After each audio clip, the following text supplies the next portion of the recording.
Welcome to my short tutorial section. I want to take you through how you can attend to a lot of customers at a go. Yes, on your WhatsApp business. Lots of hundreds of messages at a click of a button. Watch the video to the end. Quick message ahead of your customers. All you need to do is to click on the three dots here, this menu sign, click on business tools, move down, go to quick replies.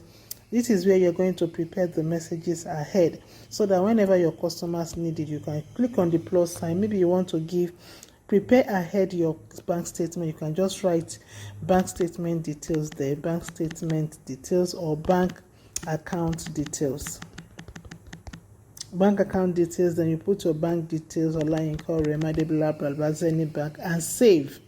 After saving it, it automatically saves ahead of you.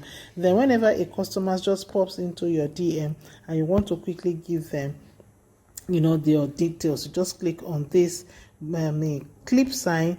It pops up the quick reply. Then you go and look for your bank account. My own have already been prepared. Kindly make payments to and just send to them, and that is all. I believe this have impacted you. Make sure you share this to as many people as possible to learn from. Thank you.